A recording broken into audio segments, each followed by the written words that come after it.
नमस्कार, मी श्वेता अंकले. Tarun Bharat news bulletin मध्ये आपल्या सर्वांचे स्वागत. आता पाहूया ठळक घडामोडी.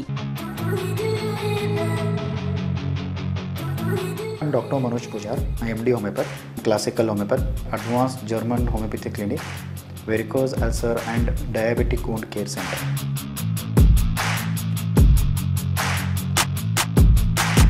आणि माझं क्लिनिकचा address Kalashri apartment, first floor, Tilakwadi, Khanapur road, Belgaum.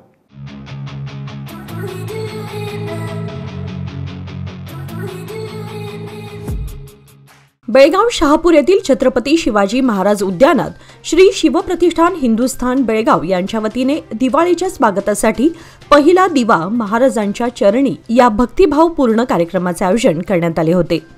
दिवाळीच्या पहाटे काकड आरती आणि भजन कीर्तनाने कार्यक्रमाची सुरुवात झाली. त्यानंतर छत्रपती शिवाजी महाराजांच्या पावन मूर्तीस पारंपरिक अभ्यंग स्नान घालून विधिवत पूजन करण्यात आले आणि त्यांच्या चरणी पहिला दिवा अर्पण करण्यात आला. पूजन सोहळा ह.भ.प. महादेव पाटील गुरुजी यांच्या मार्गदर्शनाखाली पार पडला. यावेळी कंगराळी अनगोळ आणि खासबाग येथील भजनी मंडळ तसेच श्री शिवप्रतिष्ठान हिंदुस्थानचे सर्व धारकरी मोठ्या संख्येने उपस्थित होते.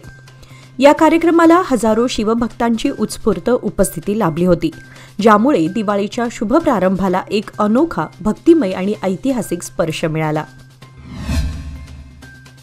बेळगाव जिल्हा मध्यवर्ती सहकारी बँकेच्या निवडणुकीत जारकीहोळी जोल्ले गटाने आपले वर्चस्व ठामपणे सिद्ध केले आहे. रविवारी 7 जागांसाठी झालेल्या मतदानावेळी जारकीहोळी गटाच्या उमेदवारांनी आघाडी घेत मोठा विजय संपादित केला. अथनी मतदारसंघातून आमदार लक्ष्मण सवदी, रायबाग येथून मावळते अध्यक्ष आप्पासाहेब कुलगुडे आणि रामदुर्ग येथून मल्लापा यादवाड यांनी यश मिळवले. मात्र हुक्केरी, निपाणी, कित्तूर आणि बैलहुंगल या 4 मतदारसंघातील निकाल कर्नाटक उच्च न्यायालयाच्या आदेशामुळे तात्पुरते राखून ठेवण्यात आले आहेत. माजी खासदार रमेश कत्ती यांच्या अध्यक्षपदाच्या राजीनाम्यानंतर या निवडणुकीचे राजकारण तापले होते. जारकीहोळी व जोल्ले गट 3 महिन्यांपासून निवडणुकीसाठी सक्रिय झाला होता, तर दुसरीकडे नाराज गट म्हणून ओळखल्या जाणाऱ्या कत्ती सौदी गटाने स्वतंत्र मोर्चा उघडला होता. या राजकीय संघर्षात अखेर जारकीहोळी जोल्ले गटाने अपेक्षित यश मिळवत DCC बँकेवरील सत्ता अबाधित ठेवली, तर सौदी कत्ती गटाला मोठा झटका बसला आहे. धर्मवीर छत्रपती श्री संभाजी महाराजांच्या चरणी पहिला दिवा अर्पण करण्याचा भक्तिपूर्ण उपक्रम आज सोमवार दिनांक 20 ऑक्टोबर रोजी पहाटे बेळगाव शहरातील श्री शंभूतीर्थ येथे पार पडला. या प्रसंगी महाराजांच्या मूर्तीस अभ्यंग स्नान घालून पहिला दिवा अर्पण करण्यात आला. कार्यक्रमाची सुरुवात काकड आरती आणि भजन कीर्तनाने झाली.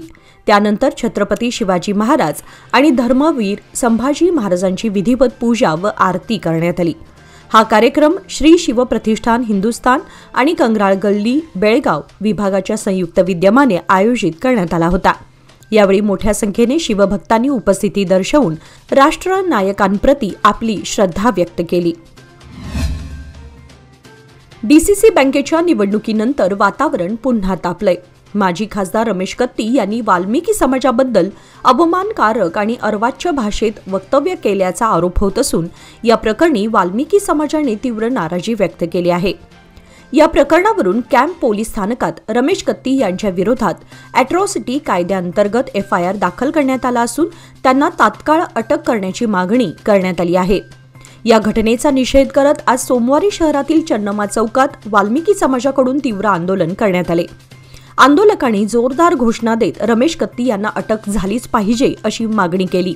जर या प्रकरणात त्वरित कारवाई झाली नाही तर 24 ऑक्टोबर रोजी संपूर्ण राज्य बंद करण्याचा इशाराही समाजाच्या वतीने देण्यात आला आहे. यावेळी समाजातील अनेक नेते, कार्यकर्ते व महिलांची उपस्थिती होती. पोलीस बंदोबस्तात हे आंदोलन पार पडलं. या प्रकरणावर राजकीय वातावरण चांगलंच तापलं असून पुढील काही दिवसात यावर मोठा राजकीय व सामाजिक दबाव निर्माण होण्याची शक्यता आहे. DCC बँकेची निवडणूक प्रक्रिया शांततेत पार पडल्यावरही राजकीय वातावरण ढवळून निघाले. माजी खासदार व DCC बँकेचे माजी अध्यक्ष रमेश कत्ती यांच्या विरोधात वाल्मिकी समाजाचा अवमान केल्याप्रकरणी अॅट्रॉसिटी कायद्याअंतर्गत कॅम्प पोलीस स्थानकात FIR दाखल करण्यात आलाय. राजशेखर मर्याप्पा तळवार यांनी दिलेल्या फिर्यादीवरून ही कारवाई करण्यात आली असून व्हिडिओ पुराव्याच्या आधारे तक्रार दाखल झाली आहे. बीके मॉडेल हायस्कूलमध्ये मतदानावेळी आपल्या समर्थकांशी बोलताना जारकीहोळी बंधूंवर टीका करताना रमेश कत्ती यांनी अपमानास्पद शब्द वापरल्याचा आरोप आहे. या वक्तव्यामुळे संपूर्ण राज्यातील वाल्मिकी समाजाच्या भावना दुखावल्या असल्याचे फिर्यादीत नमूद करण्यात आले आहे. दरम्यान रमेश कत्ती यांनी व्हिडिओत फेरफार करून त्यांच्यावर खोटा आरोप केल्याचा दावा केला असून कोणाच्याही भावना दुखावल्या असतील तर खेद व्यक्त केला आहे. या प्रकरणामुळे निवडणुकीनंतरही जिल्ह्यात राजकीय वातावरण तापलेलंच राहिलं आहे. बेळगाव जिल्हा सहकारी डीसीसी बँक निवडणुकीत आपल्या पॅनलमधील सर्व 13 उमेदवार विजयी झाले असून त्यांनी शेतकऱ्यांच्या हितासाठी आणि बँकेच्या विकासासाठी आदर्श कारभार करावा अशी अपेक्षा राज्याचे प्रभारी मंत्री सतीश जारकीहोळी यांनी व्यक्त केली. ते आज बेळगावात आयोजित करण्यात आलेल्या पत्रकार परिषदेत बोलत होते. ते म्हणाले, डीसीसी बँकेची निवडणूक ही संपूर्ण राज्यात चर्चेचा विषय ठरली होती. आता निवडणूक पार पडली असून निवडून आलेल्या विजयी संचालकांनी बँकेच्या माध्यमातून शेतकऱ्यांना अधिक चांगली सेवा मिळेल यासाठी जबाबदारीने काम करावे, ज्याला राज्य सरकारकडून आवश्यक ते सर्व सहकार्य मिळेल. मी स्वतः बँकेच्या मार्गदर्शनासाठी आणि सहाय्यासाठी नेहमीच पुढे असेन असा विश्वासही त्यांनी यावेळी व्यक्त केला. बेळगाव शहर पोलीस आयुक्तालयाच्या हद्दीतील विविध पोलीस ठाण्यांनी 24 सप्टेंबर 2025 रोजी विशेष कारवाई करून एनडीपीएस कायद्याअंतर्गत जप्त करण्यात आलेले अंमली पदार्थ शास्त्रोक्त पद्धतीने नष्ट केले. या कारवाईत एकूण 103 किलो 809 ग्रॅम आणि 18 मिलीग्रॅम इतक्या प्रमाणात गांजा, चरस, मेथामेफ्टाईन व इतर अंमली औषधे जप्त करण्यात आली होती. जप्त करण्यात आलेल्या या पदार्थांची एकूण बाजारभाव किंमत सुमारे 36,48,990 इतकी होती. सदर अंमली पदार्थ हरुगोप्पा तालुका सौदत्ती येथील अधिकृत the Belagavi green environment management private limited या ठिकाणी नियमानुसार जाळून नष्ट करण्यात आले. यावेळी ड्रग्ज डिस्पोजल कमिटीचे अध्यक्ष व पोलीस उपायुक्त, एसीपी, सीसीआरबीचे निरीक्षक, पर्यावरण अधिकारी, औषध नियंत्रक व कारखाने विभागाचे प्रतिनिधी उपस्थित होते. बेळगाव शहरातील गुड शेफर्ड शाळेमध्ये नवनिर्मित फुटबॉल टर्फचे उद्घाटन मोठ्या उत्साहात पार पडले. या नव्या टर्फच्या उद्घाटनामुळे विद्यार्थ्यांच्या क्रीडा क्षेत्रातील कौशल्याला चालना मिळणार असून शाळेच्या क्रीडा उपक्रमांना एक नवीन दिशा मिळणार आहे. या उद्घाटन समारंभप्रसंगी पालकमंत्री सतीश जारकीहोळी, उत्तरचे आमदार आसिफ सेठ, माजी मंत्री वीरकुमार पाटील, माजी आमदार एस.बी. घाटगे यांच्यासह विविध मान्यवर उपस्थित होते. शाळेतील व्यवस्थापन समिती आणि शिक्षकांनी या टर्फच्या निर्मितीसाठी घेतलेल्या पुढाकाराचे उपस्थितांतर्फे कौतुक करण्यात आले. या नव्या क्रीडा सुविधेमुळे विद्यार्थ्यांना आधुनिक सुविधा आणि प्रोत्साहन मिळेल असा विश्वास व्यक्त करण्यात आला. 3 दशके विश्वासाची, 30 वर्षे लोकमान्याची. सादर आहे लोकमान्य आनंदोत्सव निवेश योजना. 30 महिन्यांच्या ठेवीवर 10.50% व्याज. ज्येष्ठ नागरिकांसाठी 0.5% अधिक. अधिक माहितीसाठी आमच्या नजीकच्या शाखेला भेट द्या किंवा कॉल करा 180021245050. लोकमान्य, प्रत्येक पावलावर तुमच्या सोबत. फक्त सभासदांकरिता. नियम व अटी लागू. धर्मराज गल्ली, परमेश्वरनगर, येळूर येथे शर्यत युवक मंडळाच्या वतीने आयोजित करण्यात आलेल्या बैलगाडा ओढण्याच्या शर्यतीस उत्स्फूर्त प्रतिसाद मिळाला. या आगळ्या वेगळ्या स्पर्धेचे उद्घाटन मये समितीचे नेते रमाकांत कोंडुस्कर यांच्या हस्ते पार पडले. यावेळी माजी ग्रामपंचायत अध्यक्ष सतीश पाटील, ग्रामपंचायत सदस्य, स्थानिक नागरिक, स्पर्धक आणि मंडळाचे कार्यकर्ते मोठ्या संख्येने उपस्थित होते. मानसाने बैलगाडी ओढण्याची शर्यत विशेष आकर्षण ठरली. या शर्यतीत अनेक हौशी स्पर्धकांनी भाग घेतला होता. विजेत्या स्पर्धकांना रोख रक्कम व गौरवचिन्ह देऊन सन्मानित करण्यात आले. कार्यक्रमामध्ये मार्गदर्शन करताना रमाकांत कोंडुस्कर म्हणाले की मराठा समाजाने शिक्षण, व्यवसाय, नोकरी याबरोबरच उद्योगधंद्यातही पुढे यायला हवे. युवकांनी व्यसनांपासून दूर राहून समाजासाठी आणि स्वतःच्या उज्ज्वल भविष्यासाठी काम केले पाहिजे. सदर स्पर्धा यशस्वी करण्यासाठी मंडळाच्या कार्यकर्त्यांनी विशेष मेहनत घेतली. लग्नाचे आमिष दाखवून बलात्कार केल्याच्या प्रकरणात शहापूरमधील भरत मारुती शिंदे, राहणार नवी गल्ली, शहापूर याला न्यायालयाने निर्दोष ठरवले आहे. शहापूर पोलीस ठाण्यामध्ये पॉक्सो कायद्याअंतर्गत त्याच्यावर गुन्हा दाखल करण्यात आला होता. तक्रारीनुसार भरत याने एका अल्पवयीन मुलीशी मैत्री करून तिच्याशी लग्नाचे आमिष दाखवले व तिच्यावर बेळगाव व कोल्हापूर येथील लॉजवर लैंगिक अत्याचार केल्याचा आरोप होता. या संबंधातून मुलगी गरोदर राहून एका मुलाला जन्म दिल्याचे नमूद करण्यात आले होते.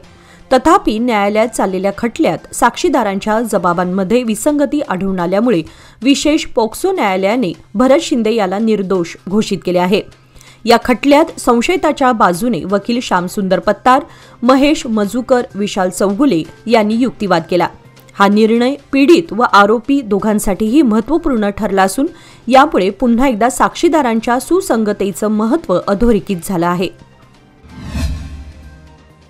बेळगाव शहरातील वडगाव शहापूर रस्त्यावर रविवारी सायंकाळी घडलेल्या धक्कादायक घटनेमध्ये 3 वर्षांची चिमुकली पतंगाच्या मांजामुळे गंभीर जखमी झाली आहे.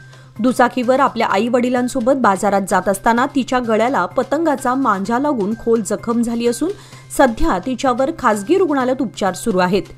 सदर घटना सायंकाळी 7च्या सुमारास घडली. वडगावहून शहापूरकडे जाणाऱ्या रस्त्यावर शहापूर पोलीस स्थानकाच्या मागील मार्गावर अचानक हवेतून मांजा आल्यामुळे दुचाकीवर समोर बसलेल्या बालिकेच्या गळ्याला मोठी इजा झाली.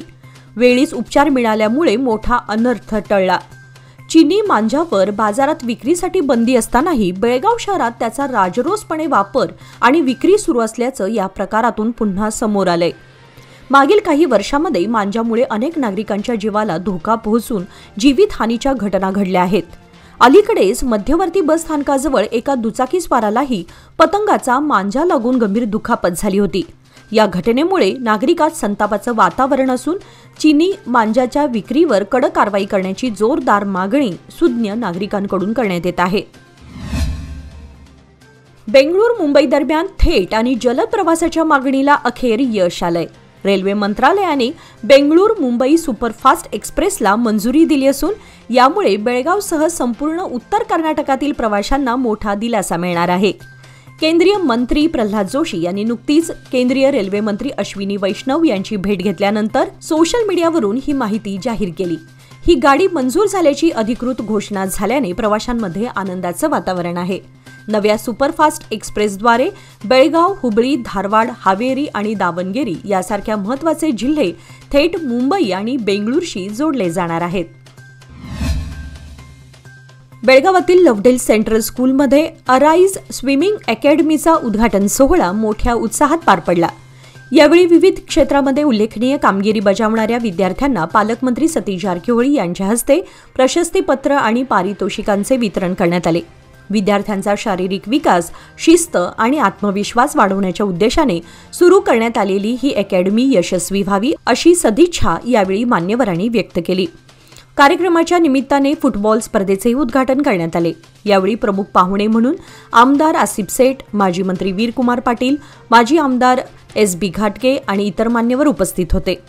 या उपक्रमामुळे विद्यार्थ्यांना नव्या संधी उपलब्ध होतील असा विश्वास आयोजकांनी व्यक्त केला.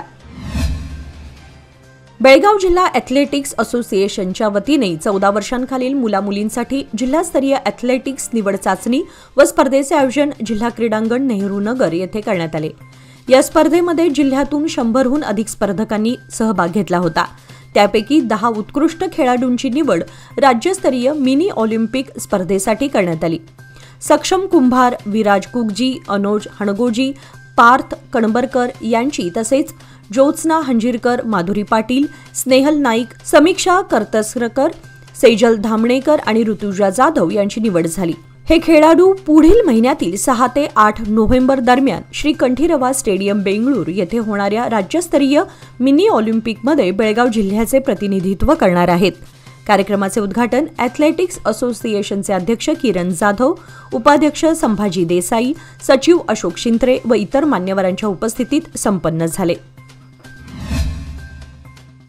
नणदीवाडी नजीक हिरेकोडी हद्दीमध्ये वीज पुरवठा करण्यात येणाऱ्या विद्युत तारांमध्ये घर्षण होऊन शॉर्ट सर्किटने लागलेल्या आगीमध्ये 4 एकर 30 गुंठे ऊस जळाल्याची घटना नुकतीच घडली आहे. नणदीवाडी येथील रहिवासी असलेल्या शेतकऱ्यांची हिरेकोडी हद्दीमध्ये जमीन आहे. सर्वे नंबर 144/1 मधील मधुकर कल्लापा खोत यांच्या 2 एकर, सदाशिव कल्लापा खोत यांचे 1 एकर, विनोद श्रीकांत नाईक यांची 20 गुंठे तसेच सर्वे नंबर 128/5 मधील आनंद शंकर नाईक यांच्या 1 एकर 10 गुंठे अशा 4.30 एकरातील ऊस जळाला. सदर शेतकरी एकरी 70 ते 80 मेट्रिक टन अशा प्रमाणात ऊस पिकवतात, पण शॉर्ट सर्किटने लागलेल्या आगीत त्यांचे लाखो रुपयांचे मोठे नुकसान झाले आहे. चिकोडी येथील अग्निशमन खात्याच्या जवानांनी अथक परिश्रम करून आग विझवली. याचबरोबर आजचे बातमीपत्र इथेच संपले.